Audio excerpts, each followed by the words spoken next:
Vous informer est notre devoir. Madame, Monsieur, bienvenue à ces bulletins d'information sur Mandico Télévision. Il est 9h30 à Kinshasa, l'heure de vous informer. Les journées du vendredi 28 et samedi 29 juin 2024, la ville de Goma a connu de graves scénarios de braquage de shops d'appareils portables jusqu'à la proximité de l'hôtel de ville. Après les renseignements et les enquêtes menées par le service de sécurité dans le cadre de l'opération s'afficha Mujiwa Goma, 48 heures durant, des groupes de présumés auteurs de plusieurs faits criminels, co-auteurs de l'assassinat de l'ambassadeur italien Luca Attanasio en date du 22 avril 2021 à Kibumba. Tous viennent d'être présentés devant l'autorité urbaine ce lundi 1er juillet 2024. Regardez. Ils étaient au total 34 hommes arrêtés par le service de sécurité dans le cadre de l'opération Safisha Mujiwa Goma. L'opération conjointe FRDC, PNC, ANER et la Direction générale de migration, DGM, appréhendée avec les effets et objets de crime, notamment 8 armes à feu, dont 6 munies de jumelles, des précisions et 2 AK-47, 8 machettes, 4 bêches, un ordinateur, un téléphone de marque iPhone XR, 3 matelas, un appareil haut-parleur volé et 11 chargeurs des armes qu'il détenait. Parmi les 34 arrêtés figurent des faux Wazalendo, des militaires déserteurs de fond de Beni et Kanyabayongo, la commune rurale récemment conquise par le rebelle du M23 au Nord Kivu, un présumé co-auteur de l'assassinat de l'ambassadeur italien Luca Attanasio à Kibumba au mois d'avril 2021 avec son garde du corps et son chauffeur, événement qui avait fait parler les médias internationaux. Au-delà de ce groupe, il y a lieu de citer les présumés auteurs du cambriolage du 28 au 29 juin 2024. Dans 48 heures, un travail énorme abattu par le service de sécurité. Voici ceux qui ont fait le braquage qui a fait trembler la ville pendant la journée avec leurs armes.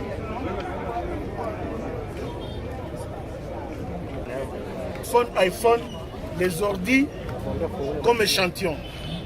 Et on a trouvé aussi entre leurs mains $300. C'est pour vous dire que nous sommes engagés, déterminés à démanteler tous les réseaux. C'est vrai, la criminalité zéro n'existe pas, mais ils vont aussi nous trouver sur leur chemin.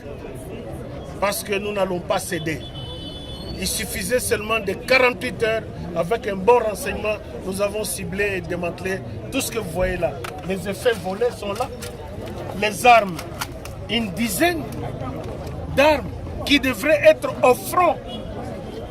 Il y a les déserteurs qui ont fui le front de Beni, le front de Kanyabayonga, que nous venons d'arrêter. Les militaires sont là et le faux Wazalendo.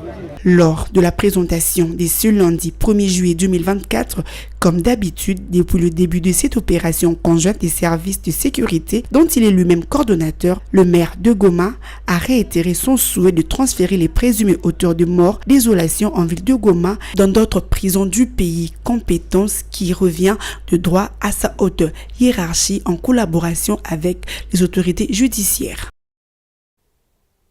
Et le secrétaire général du Nouvel Élan, parti cher à Adolphe Mouzitou, Maître Blanchard Mungomba, a saisi ce lundi 1er juillet la cour d'appel de Kinshasa-Gombe pour obtenir annulation de l'arrêt du gouverneur de la ville-province de Kinshasa, Daniel Bumba, portant nomination de commissaires généraux en violation de la loi. Dans un document dont une copie est parvenue à notre rédaction, Maître Blanchard Mungomba a relevé l'inconstitutionnalité de ce décret qui viole l'article 37 sur la libre administration de province. Regardez. C'est une situation qui présage un climat de tension entre le VPM de l'Intérieur, Jacquemain Chabani, Daniel Bumba Lubaki et Jacques Kiabula Katwe, respectivement gouverneurs de Kinshasa et du Haut-Katanga. Ces derniers sont reprochés d'avoir violé l'article 198 de la Constitution en vigueur pour avoir nommé des commissaires généraux.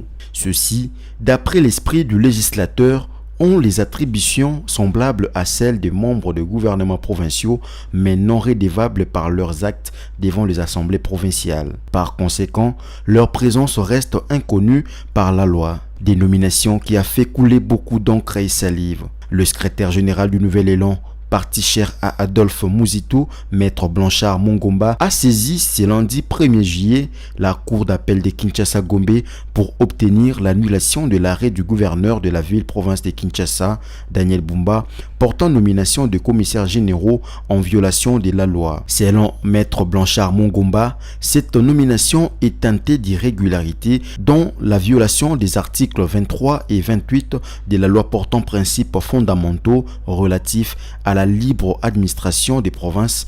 Ajouté à cela, la nomination dans le gouvernement Bumba d'une femme policière au poste de ministre provincial de l'Intérieur pose problème, sans compter le nombreux dysfonctionnements qu'affiche déjà le patron de la ville de Kinshasa à ce premier pas de l'exercice du pouvoir. Attendu que l'acte incriminé nomme au sein de l'exécutif provincial des commissaires généraux, lequel acte viole l'esprit et la lettre de la Constitution du 18 février 2006 et la loi sur la libre administration des provinces, on sait que, je cite, cet arrêté désigne de personnes à des fonctions inexistantes dans une institution non établie par les constituants. Initialement prévu pour ce vendredi 28 juin à l'Assemblée provinciale de Kinshasa, la plénière d'investiture du gouvernement provincial de Daniel Bumba n'avait pas eu lieu. À la base, l'interdiction faite par le vice-premier ministre, ministre de l'Intérieur, Sécurité et Décentralisation, Affaires coutumières,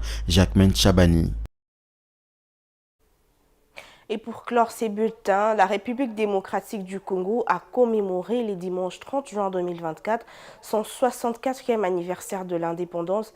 La nation tout entière a été de nouveau contrainte de célébrer cette souveraineté de la RDC dans la méditation. À Kinshasa, dans la commune de Kalamon, sur la place des artistes à Victoire, quelques Congolais se sont exprimés quant à ce. Regardez.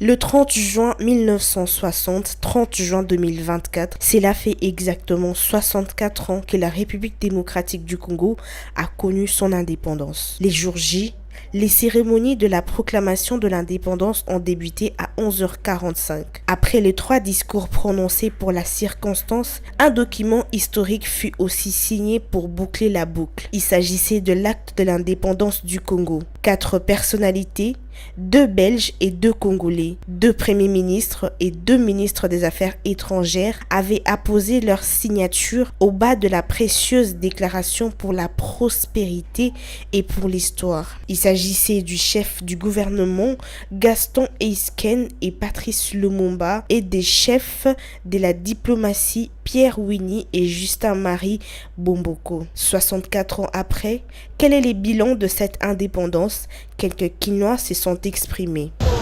Je ne dirais pas qu'on a réussi totalement, parce que dans certains secteurs, ça n'a pas changé, on a encore dégradé.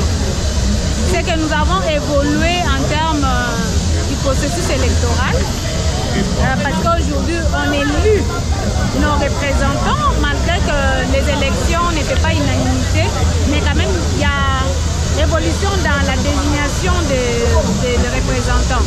Mais dans d'autres secteurs, comme dans la santé, on n'a pas évolué parce qu'en 1960, les Sud-Africains quittaient leur pays pour se faire soigner aux cliniques universitaires, aux cliniques Ngaliema. Mais aujourd'hui, ce sont les Congolais qui quittent le Congo pour aller se faire soigner là-bas et ailleurs. C'est mon pays, je ne veux pas être pessimiste. Il y a des avancées, malgré un pas de tortue. Mais à 100% non. Mettons 50%. Pourquoi 50%? Juste parce que nous, la population, nous commençons à nous réveiller. Nous étions encore endormis. Mais en ce qui concerne les avancées, oui, parce que c'est la démocratie. Nous vivons une 4e fois les élections. C'est quelque chose de fort. Mais beaucoup de choses, notamment qu'attend la population, c'est pas encore arrivé. Mais puisque c'est chez nous, on a la foi, avec tout ce que nous sommes en train de faire, que demain sera encore mieux. À l'époque belge, nos parents étaient pris en charge par l'État à 100%. Les écoles, il y avait des infrastructures, il y avait beaucoup. Mais à notre époque, ici, nous avons hérité.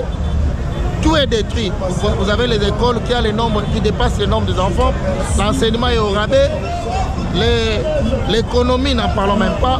Pour manger, ça devient tout un problème. La vie est devenue invivable. Donc par rapport à 1960 et aujourd'hui, nous voyons qu'il y a vraiment un redressement. Le pays n'a pas fait des pas, mais plutôt le pays a reculé. Et nous espérons que les autorités qui sont actuellement avec les présidents Félix Tshisekedi vont faire mieux pour faire avancer le pays. Sinon, il y a beaucoup des éléments qui n'avancent pas. L'histoire retiendra que le jour de son indépendance, les Congo est entré dans le concert de nations libres sans armoirie nationale ni sceau officiel, mais bien avec deux autres précieux symboles. Les drapeaux bicolores étoilés qui flottaient dans les ciels de la liberté et l'hymne national. Debout congolais était prêt dès le mois de mars 1960. Œuvre du père jésuite Simon-Pierre Bokadim Passi-Londi, musique, et du professeur Joseph Lutumba Touville, parole. Il retentit solennellement au Palais de la Nation pour siffler la fin de la colonisation belge et proclamer l'avènement de la République.